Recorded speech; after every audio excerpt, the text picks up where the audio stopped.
ಶಕ್ತಿ ತುಂಬಿ ಹಾರಲು ಹೊರಟಿವೆ. ಹೆಣ್ಣೆಂದರೆ ಶಕ್ತಿ, ಹೆಣ್ಣೆಂದರೆ ಜಯ, ಸಾಧಿಸುವ ಛಲಕೆ ಎಂದಿಲ್ಲ ಭಯ.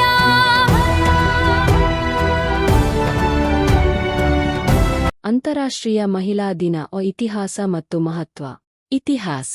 1909 ಅಮೆರಿಕ. ಫೆಬ್ರವರಿ 28ರಂದು ಮೊದಲ ರಾಷ್ಟ್ರೀಯ ಮಹಿಳಾ ದಿನ ಆಚರಿಸಲಾಯಿತು. ಇದು ಕಾರ್ಮಿಕ ಮಹಿಳೆಯರ ಹಕ್ಕುಗಳಿಗಾಗಿ ನಡೆದ ಹೋರಾಟವನ್ನು ಗೌರವಿಸಲು. 1910 ಯುರೋಪ್. ಜರ್ಮನ್ ಕ್ರಾಂತಿಕಾರಿ ಕ್ಲಾರಾ ನೆಟ್ಕಿನ್ ಅಂತಾರಾಷ್ಟ್ರೀಯ ಮಹಿಳಾ ದಿನದ ಆಲೋಚನೆಯನ್ನು ಪ್ರಸ್ತಾಪಿಸಿದರು. 1911 ಆಸ್ಟ್ರಿಯಾ, ಡೆನ್ಮಾರ್ಕ್, ಜರ್ಮನಿ, ಸ್ವಿಟ್ಜರ್ಲೆಂಡ್ನಲ್ಲಿ ಮೊದಲ ಬಾರಿಗೆ ಲಕ್ಷಾಂತರ ಮಹಿಳೆಯರು ಮತದಾನ ಹಕ್ಕು, ಉದ್ಯೋಗ ಹಕ್ಕುಗಳಿಗಾಗಿ ಪ್ರತಿಭಟನೆ ನಡೆಸಿದರು. 1917 ರಷ್ಯಾ.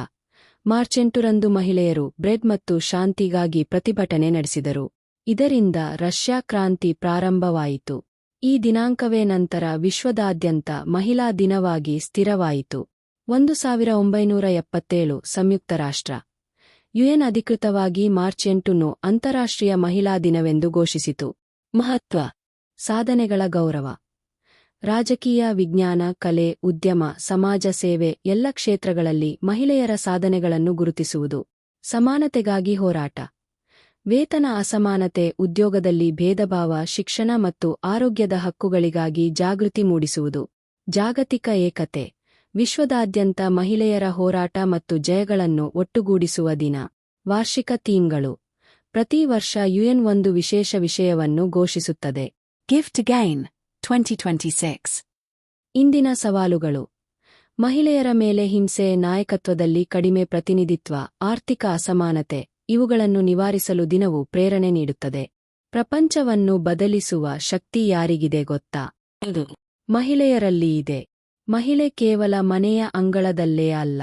ವಿಜ್ಞಾನ, ಶಿಕ್ಷಣ, ಕೃಷಿ, ಸೇನೆ ಎಲ್ಲೆಡೆ ತನ್ನ ಗುರುತು ಮೂಡಿಸಿದ್ದಾಳೆ.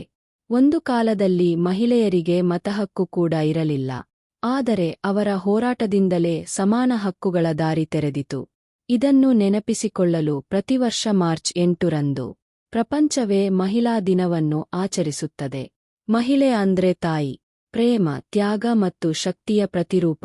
ಇಂದು ಒಂದು ಹುಡುಗಿಯ ಕನಸು, ನಾಳೆ ದೇಶದ ಭವಿಷ್ಯವಾಗಬಹುದು. ಮಹಿಳೆಯನ್ನು ಗೌರವಿಸಿ, ಅವಳ ಕನಸುಗಳಿಗೆ ಬೆಂಬಲ ನೀಡಿ. ಅವಳು ಎದ್ದರೆ ಸಮಾಜವೇ ಎತ್ತರಕ್ಕೆ ಏರುತ್ತದೆ. ನಿಮ್ಮ ಜೀವನದಲ್ಲಿ ನಿಮಗೆ ಹೆಚ್ಚು ಪ್ರೇರಣೆ ನೀಡಿದ ಮಹಿಳೆ ಯಾರು ಎಂಬುದನ್ನು ದಯವಿಟ್ಟು ಕಾಮೆಂಟ್ ಮಾಡಿ. ನಾವು ಎಲ್ಲರೂ ಸೇರಿ ಗೌರವ ಮತ್ತು ಕೃತಜ್ಞತೆ ಹಂಚಿಕೊಳ್ಳೋಣ.